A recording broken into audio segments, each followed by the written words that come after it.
After 4 full days of lying in state, the coffin of Queen Elizabeth left Westminster Hall at 10:44 for the short journey to Westminster Abbey for a state funeral.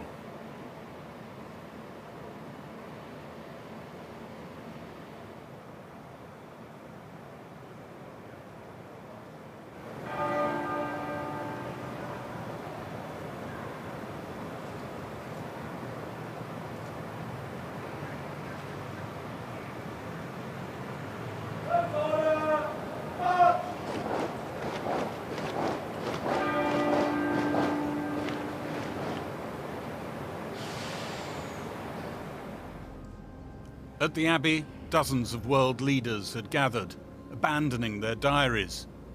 President Macron amongst them.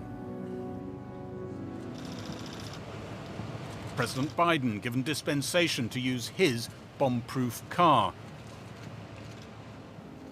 But inside the Abbey, Commonwealth leaders and royalty took precedence. In the bottom of the picture, you see the US president ushered further and further back to row 14.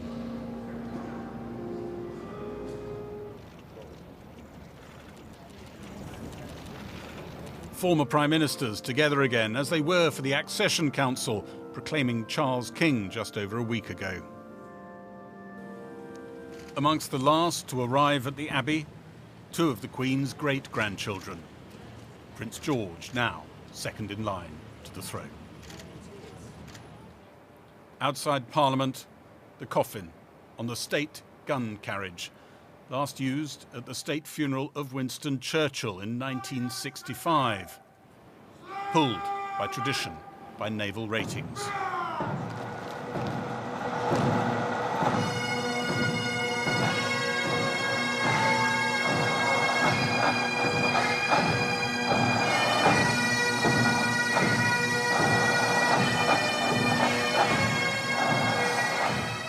"40 march behind to act as brakes. The Queen's children, and behind them her grandchildren, lined up to walk behind the coffin.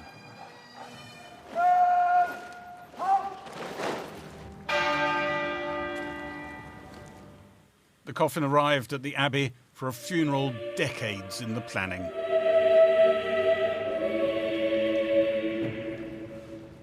With the Buckingham Palace card, now the residence of the King, it read, "In loving and devoted memory."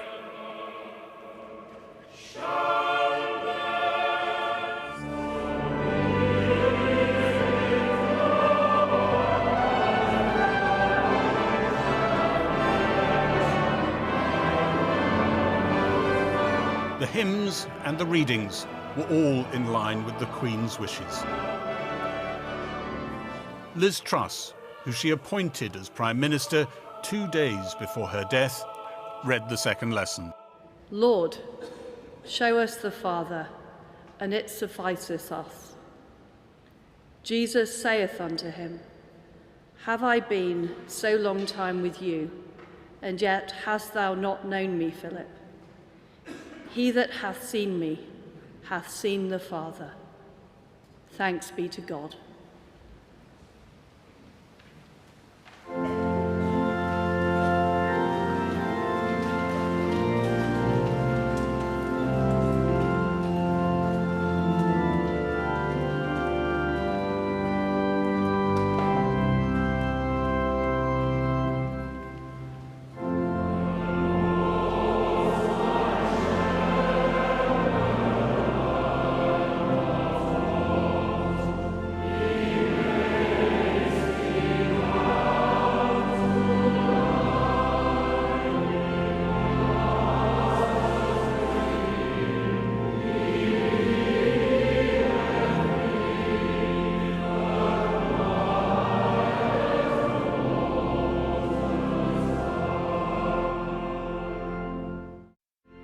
The Archbishop of Canterbury gave a short sermon, contrasting the Queen's lifelong service with some people, not named, who cling to power. Few leaders receive the outpouring of love that we have seen. People of loving service are rare in any walk of life. Leaders of loving service are still rarer. But in all cases, those who serve will be loved and remembered when those who cling to power and privileges are long forgotten. The grief of this day, felt not only by the late Queen's family, but all round the nation, the Commonwealth and the world, arises from her abundant life and loving service, now gone from us.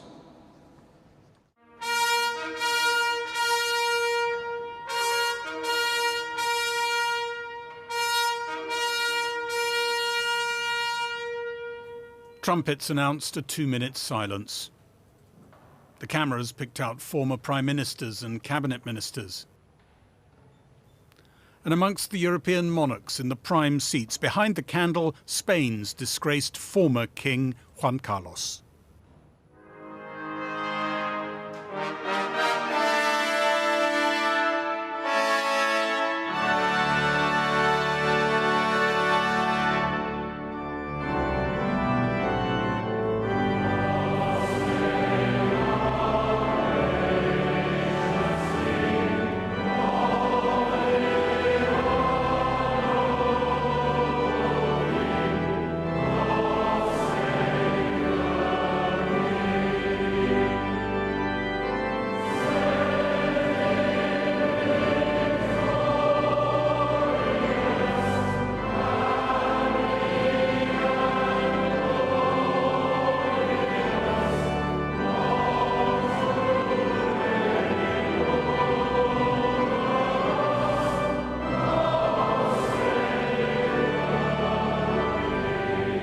After the national anthem, a lament from a lone piper.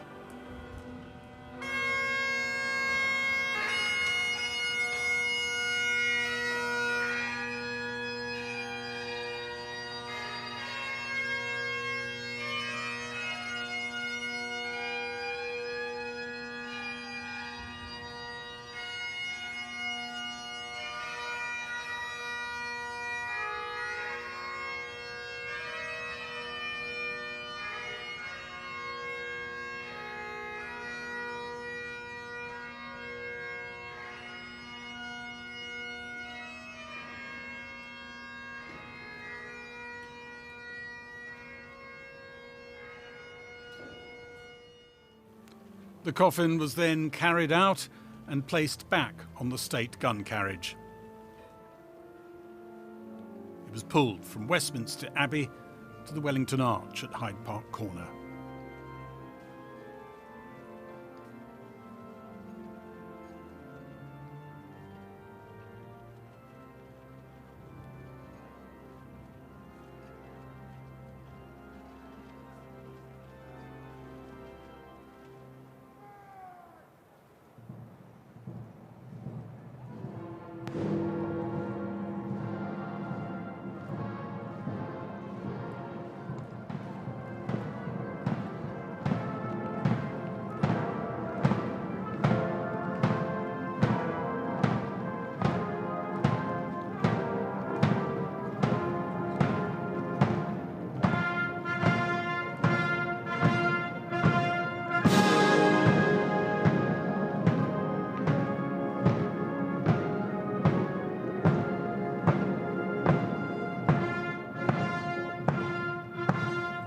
Prince George and Princess Charlotte looked on from a car behind. Applause broke out all the way along the route. Then, past the Albert Memorial, the journey to Windsor in the state hearse. Some of London's busiest routes closed, lined with people, throwing flowers, cheering, taking photos.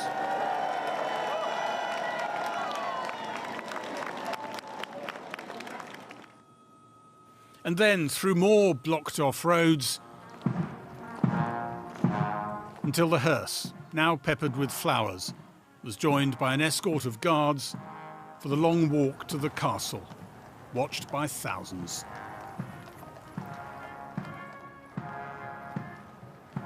the bottom of the screen, you can see a horse's tail catch an RAF bandsman in the face. One brief, unscripted moment in a day of clockwork ceremonial. Inside the walls of the castle, the Queen's corgis. And again, arranged for a final march behind their mother and grandmother, the 4 children and grandsons.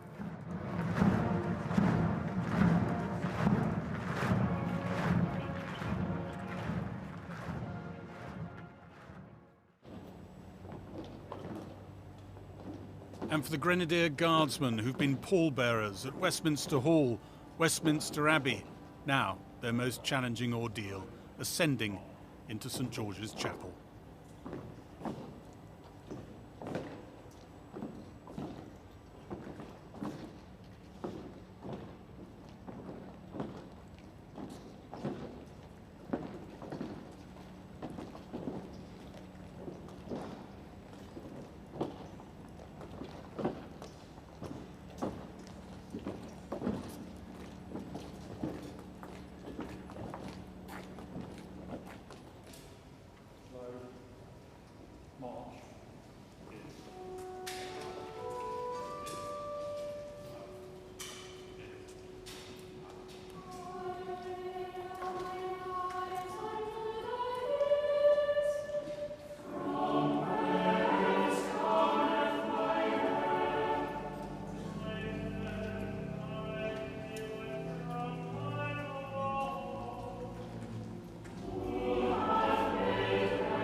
The orb and sceptre, fastened to the coffin since the lying-in state, were now removed and placed on the altar, along with the imperial state crown.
And in a final ceremonial act, the Lord Chamberlain, Lord Parker, former head of MI5, broke his wand of office and placed it on the Queen's coffin.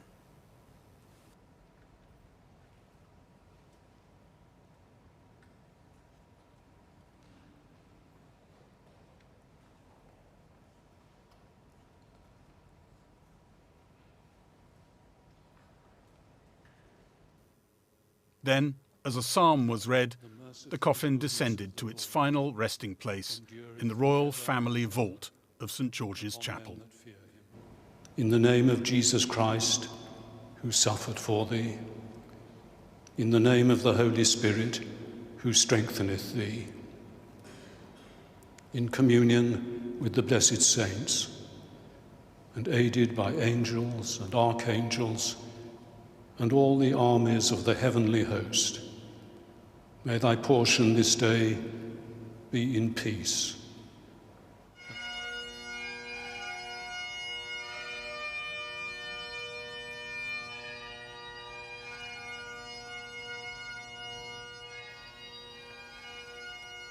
After the piper's lament, the first verse of God Save the King.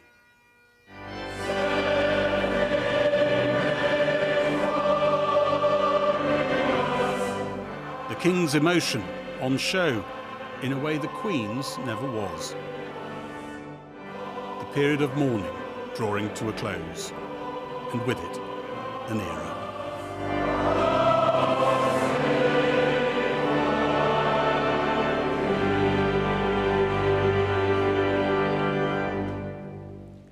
We talk about the decades of planning that went into today. It's decades of intensive, regular, high-level planning, and that's not just because people in Whitehall and in the palaces wanted to make sure that the country coped with this moment. It's also because ambitious ceremonial and getting it right is part of Britain's global brand. And I think there's a feeling in the palace and in Whitehall today that that brand has been honoured and that things have gone pretty well, not just in terms of today's ceremonial, but in the build-up to it, estimating how many crowds we want to see the lying in state, and also trying to balance the sadness of the population, those people who felt a very strong affection for the Queen, with some positivity and some feeling of pride. And I think they're walking away tonight feeling that they have pulled that off. We cannot ignore what we've been talking about throughout this entire period of mourning, the fact that it comes at a point of economic crisis for many households. And just as a new Prime Minister came to office, you got a flavour of how difficult that is for Liz Truss, barely known internationally, it seems. Some Australian commentators who were doing live commentary on the state funeral didn't identify her as she walked into the palace and thought she might be a minor royal or local dignitary. But what Liz Truss is going to be doing now is bursting with announcements, and you're going to see those in the second half of this week. But the question that this leaves you with, looking at all those leaders who came to Westminster Abbey today, interrupting their schedules to be there, looking at the number of people who are watching these events across the world, the question that keeps coming back to you is how much is this unique to this very special, long-reigning monarch? The Queen will have hoped that she will have fed capital into not just the constitutional monarchy, but into the country, which can be deployed in years to come. But we are now, at the moment, after the aura of her mourning and the ceremonial attached to it, we are now beginning the era when we find out just whether we are diminished, whether our reach takes a dip without Queen Elizabeth. Gary Gibbon in Westminster. Well, as you've just seen, people gathered in their thousands along the route to Windsor Castle to watch the Queen's journey to her final resting place, along the long walk lined with chestnut trees and up the west steps of St George's Chapel, the crowd falling silent as the procession went past. Former Prime Ministers joined members of the royal family and the Queen's personal staff at the committal service in St George's Chapel, while this evening the royal family are holding a far more private burial service. Our correspondent Andy Davis is with me, and this one is off camera. It is a moment behind the castle walls here that none of us will see. It's expected to take place within the next 20 minutes or so, and it'll happen in a very small chapel just to the side of the choir where we saw the royal family gathered for the committal service this afternoon. It's in the King George VI Memorial Chapel, and what we understand will happen is that the King and members of his family will gather there. The King will scatter earth on the coffin of his mother, whereupon the coffin will be interred beside the remains of her husband, Prince Philip, her parents, and the ashes of her sister Margaret. It will be a final private ceremony for a family who, ever since the day the Queen died, have been immersed in this extraordinary series of ceremonial rituals and public duties which culminated in today's very moving committal service. And this is a service like the one in Westminster Abbey today, which has been followed intently by many people throughout Windsor. You know, you walk past the pubs and there are people sitting in there today in silence watching this unfold. And by the long walk, there were thousands today who'd gone there to watch that final, remarkable procession. This is how the day went here in Windsor. Even a town steeped in a history of royal moments must have wondered at this one. Thousands made their way in this morning, one day perhaps to tell others, I was there. Where have you come from? Oxford. From up near Hull? East Anglia. Warminster. But I used to be stationed here in Windsor as a guardsman and for 30 years as a fireman, believe it or not. So doing the right thing, bringing the family up to say goodbye to a great monarch, It's very upsetting. I'm struggling to not cry now, so it's going to be an upsetting day. Beneath the line of immaculate towering flags clad in wreaths, they filed past shop windows adorned in portraits. There were notices of bank holiday closures, whilst the queuing felt almost ritualised by the images of recent days. Then beneath the castle came another sweeping scene to define this day, amidst the many others on the screens before them. The Long Walk, spectacular backdrop to many of the Queen's state visits, now a hushed avenue of witnesses to her state funeral and its end. This is a moment in history that will probably never be repeated. For many a time, certainly for a Queen. It's really hard to know how to sum up your feelings, because this is such a new experience for most of the nation. I still can't believe that she's gone. Same as a lot of people, I don't think. People can't come to terms with it, I don't think. So, no, it's just very emotional. You know, I've spent my working life under the Crown. Wouldn't miss this for the world. Sad to see her go. End of an era, start of another one. In the castle, so emblematic of era change in the House of Windsor, the chapel step-lining party took up position.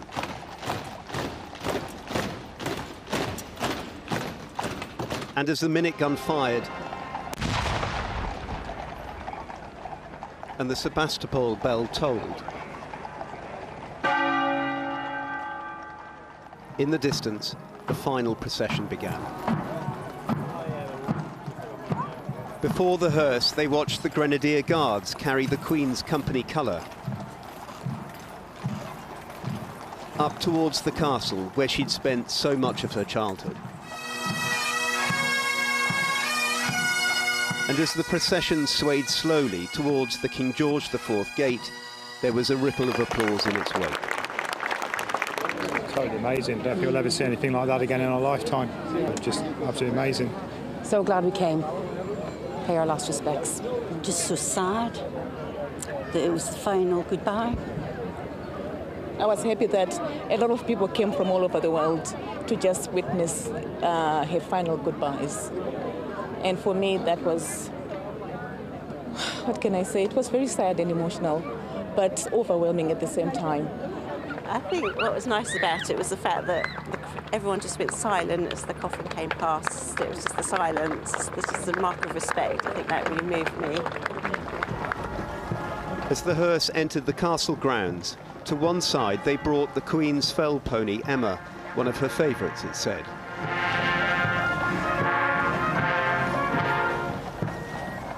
And when there was silence, it was arresting.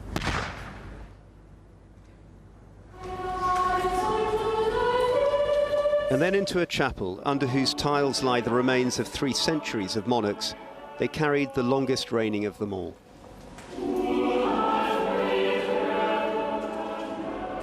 There were 800 in St. George's Chapel, many of them members of the late Queen's household, past and present.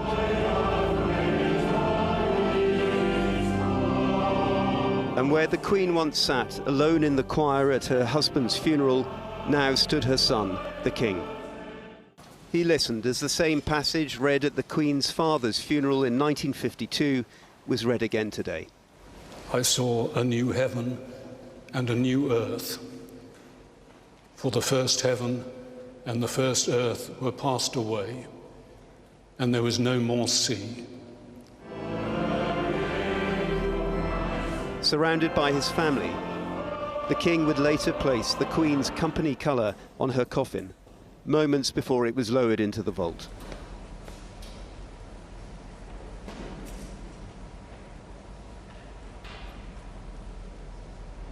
The first female sovereign buried here, and for many, the last they'll ever know.